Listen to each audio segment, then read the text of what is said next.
안녕하세요 여러분, 요신의 엄마 요샤입니다. 여러분 새해 복 많이 받으세요. 지금 1월에 반이 지났는데 이제서야 새해 인사를 드리는 점 정말 죄송하고요. 과연 1월에 무슨 컨텐츠를 찍어야 되지? 물론 제 안에 할 말은 너무 많지만 여러분들에게 조금 더 도움이 되고 또 유익한 뭔가 얘기들을 하면 더 좋지 않을까 해서 하다가, 제가 이제 연말 연초에 사람들 만나고 뭐 이렇게 다양한 질문들을 많이 받았는데 그 중에 가장 많이 들은 말이 바로 이제 이사에 관한 질문이었거든요. 왜냐면 이제 작년에 제가 브랜드도 오픈하고 그 다음에 이제 이사까지 하면서 되게 많은 변화들이 있었는데, 애도 많고 아직 어린데 어떻게 이렇게 서울에 아파트에 자가로 살게 되었느냐, 이런 질문을, 정말 현실적이고 실질적인 질문을 많이 받아서 이런 얘기를 한 번쯤 해드리면 어떨까, 우리 마리오님들한테. 그래서 이걸 한 번쯤 얘기해보고 싶다라는 생각이 들어서 오늘은 그 부분에 대해서 제가 한번 얘기를 해드려 보려고 합니다. 예전 유튜브 보면은 집이 이제 많이 다르잖아요. 근데 이제 결혼하고 나서 계속 10년 동안은 전세로 살았었어요. 근데 지금 이 집은 자가라는 거. 와, 자축. 아무튼 너무 좋은 일이고 감사한 일인데, 사실 저도 우리 남편도 금수저 집안은 아니거든요. 그래서 이를테면 뭐 어떻게 이 집을 사게 되었고 그 방법이나 어떤 그런 팁들 좀 드리고 싶어서, 이 컨텐츠는 좀 우리 사회 초년생들이랑 신혼부부들이나 이제 앞으로 결혼을 꿈꾸고 계시는 분들에게도 조금 도움이 되었으면 좋겠어요. 저는 지금 30대 중반이고 결혼은 20대 초반에 했어요. 그래서 이제 결혼 생활은 실제로 10년 차 되고 있는데, 제가 이제 처음에 22살, 23살 뭐 대학 졸업하고 나서 회사 들어갔을 때 이제 엄마가 주택 청약 자꾸 들으라고 그러는 거예요. 그래서 그런 거 왜 들어야 돼? 뭐 매달 5만 원씩 10만 원씩 내 돈 아까워 죽겠는데 막 이랬는데, 툴툴거리면서 이제 했거든요. 근데 이제 제가 회사 생활하고 금방 이렇게 사고 쳐가지고 결혼을 하게 될지 그때는 몰랐지만, 아무튼 지금 이 집에 오게 된 것도 사실은 그때 부모님 말씀을 따랐던 게 정말 큰 도움이 됐고, 그러다 보니까 자연스럽게 이 부동산에 대해서 소식을 이제 듣게 되잖아요. 이게 뭔지, 이게 왜 필요한지 궁금하기 시작하니까 아무튼 귀가 트였어요. 그래서 나는 주택 청약 저축을 들었으니까 이게 뭔지, 이게 도대체 어떻게 필요한 건지, 왜 필요한지, 어떻게 써먹어야 되는지. 주택 청약 저축이라는 게, 여러분, 내가 아파트를 먼저 분양받을 수 있는 티켓 있잖아요, 티켓. 물론 그거는 이제 당첨 결과에 따라서지만,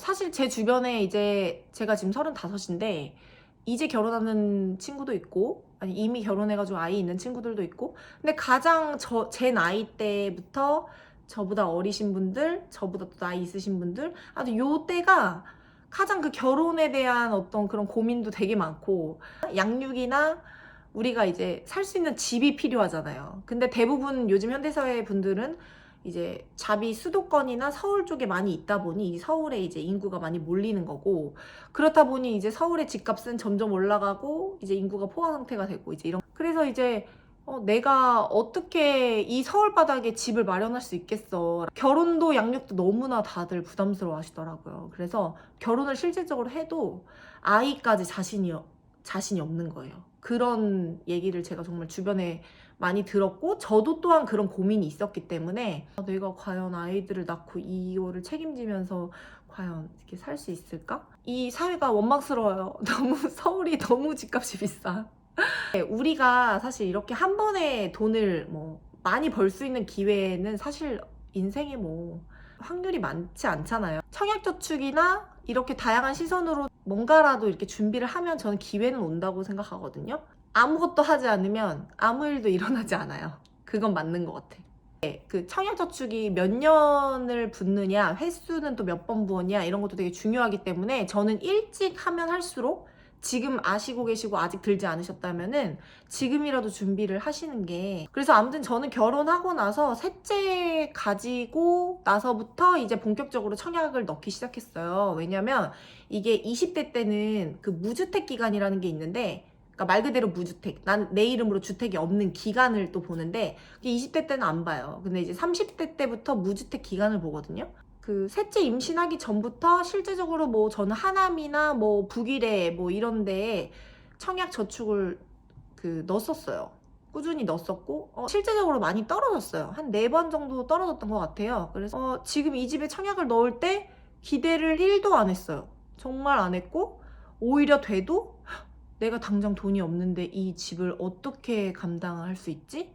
정말 저는 자신은 없었지만 저희 아버지가 공인중개사 하시거든요. 그래서 적극 겉면으로 일단 넣었어요. 그리고 넣고 기대 안 했고 넣었는데 그냥 된 거예요.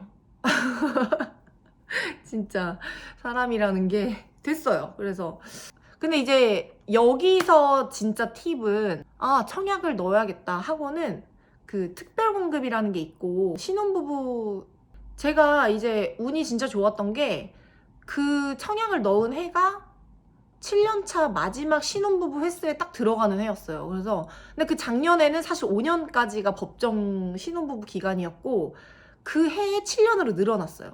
그러니까 내가 봤을 때는 그거를 신혼부부한테 좀 더 다양하게 기회를 주고자 법적으로 이제 5년에서 7년으로 늘려준 것 같은데, 이제 제가 그때 7년 차였고 그때 이제 셋째까지 임신을 하고 있는 이제 상태였죠. 그래서 이제 신혼부부 플러스 다자녀. 근데 이제 제가 그거를 그때는 생각을 못하고 넣었을 때는 이제 특별공급으로 넣은 거예요. 왜냐면 그게 이제 다자녀고, 다자녀는 우리나라에 많이 없으니까 내가 될 거라고 이제 생각을 하고 나는 특별공급의 다자녀 쪽으로 이제 넣었는데, 곰곰이 생각을 해보니까 딱 갑자기 문득 생각이 들었어요. 나 신혼부부로 다시 바꿔서 넣어야겠다. 왜냐면은 특별공급은 그때 막 50세대 정도만 뽑는다 하면은 신혼부부는 막 한 200세대 정도 뽑는 약간 그런, 여기가 더 많이 뽑잖아요. 신혼부부한테 더 기회를 많이 주니까. 그래서 제가 마지막 날 마감 2시간 전인가? 그래서 나 신혼부부로 넣어도 되겠구나 해가지고 넣었어요. 근데 그게 이제 신혼부부 7년 차에 이렇게 나처럼 신혼부부의 영하 3명인 신혼부부는 정말 없었던 거죠. 바꾸고 나서 당첨이 됐어요. 이게 지금 돌이켜 생각해보면 특별공급은 안 됐을 것 같아요. 왜냐면 그때 저희는 나이도 어리고 무주택 기간도 짧고 뭐 횟수도 뭐 저만 있는 게 아니라 어찌됐건 좀 나이가 좀 있으신 분들이나 꾸준히 준비를 해오신 분들도 다자녀가 있을 수 있고 이러니까 이게 되게 내가 어떤 상황에서 어디가 더 유리한지를 잘 이렇게 재보시는 것도 되게 중요하다라는 생각이 이제 들고, 그래서 이제 정말 당첨이 됐어. 근데 이제 그 다음이야. 당첨은 됐는데 가장 중요한 거 돈은 나 없는데? 돈 없는데? 그때부터 이제 걱정이 되기 시작을 했는데, 저도 이 부동산 뭐 이런 아파트 청약 이런 거 되게 어렵게 생각했었어요. 조금의 과감함, 용기 뭐 이런 것도 좀 필요한 것 같고 일단 도전을 해보는 게 되게 중요한 것 같아요. 그래서 일단 준비가 필요한 거고. 근데 이제 그 당시에 분양가의 10% 정도만 있어도 일단 계약은 됐거든요. 그래서 이제 제가 10%는 있어서 이제 계약금을 이제 10%를 이제 내고 중도금을 내는 기간까지는 조금 여유가 있어요. 그래가지고 이제 그 중도금이라 하면 계약금 10%에 이제 중도금 이제 또 10% 내면 이제 20%를 제가 낸 거잖아요. 분양가에. 근데 아시다시피 분양가는 지금 아파트의 가격보다도 훨씬 낮은 가격이기 때문에 더 싸게 살 수 있는 권리를 이제 가지게 됐기 때문에 제가 이제 중도금 20% 내고 나서 이제 코로나가 터졌거든요. 코로나 때 대출이 중간에 한번 풀렸어요.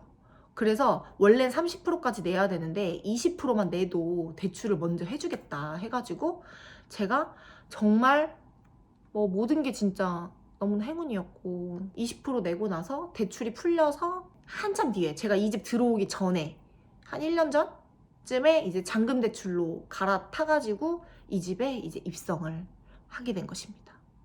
너무나 다 감사하죠. 너무나 감사하고 제가 이제 이렇게 좋은 이제 집에서 아이들과 이렇게 누리면서 제가 하고 싶은 일을 또 이렇게 하면서 이 모든 것들이 정말 저는 너무나 감사하고, 더 겸손하게 살아야 되는 그런 일인데, 아무튼 제가 말씀드리고 싶은 거는 이게 당첨이 되지 않더라도 준비를 하고 안 하고의 차이는 너무나 다르다는 거를 정말 알았고, 모르겠어요. 이제 제가 이제 사실 부담이 많이 큽니다. 왜냐면 저는 이제 빚을 깔고 안고 여기 집에 들어왔기 때문에 이제 모든 게 좀 타이트한 게 있죠. 이제 압박도 있고 더 열심히 살아야 되고 우리 애들 더 좀 이제 앞으로 이제 교육비나 뭐 이런 것들에 대해서 부담은 있지만, 이 모든 거를 감사함으로 좀 이렇게 누리면서 또 일은 열심히 하면서 이렇게 긍정적으로 살다 보면은 이렇게 좋은 또 일을 또 이렇게 주시는 것 같아요. 제가 믿는 하나님께서. 그래서 이런 것들 정말 여러분들한테 좀 한 번쯤 얘기 드리고 싶었고, 제 주변에 있는 친구들 모든 분들이 다 있고 행복한 그런 삶을 누리면서 살았으면 좋겠어요. 저도 그렇게 살기를 바라면서 열심히 한번 살아보겠습니다. 다양하고 좋은 일들이 제게 많이 있었는데 제 이런 좋은 일들이 여러분들에게도 조금 도움이 되셨으면 하는 바람에서 늘 많이 웃으시고 건강하고 아픈데 하나도 없이 정말 건강한 게 가장 최고인 것 같고, 기쁜 일도 많이 생기셨으면 좋겠고, 저도 이제 제가 하는 브랜드 미나수 플러스 제가 운동하는 모습, 그리고 건강하게 아이들하고 같이 육아 재밌게 하는 모습 많이 유튜브에 담아서 여러분들하고 소통하고 싶고, 올해는 조금 더 열심을 내서 해보겠습니다, 여러분. 그래서 자주 만나길 바라면서 여러분 진짜 새해 복 많이 받으시고 다음에도 또 만나요. 안녕.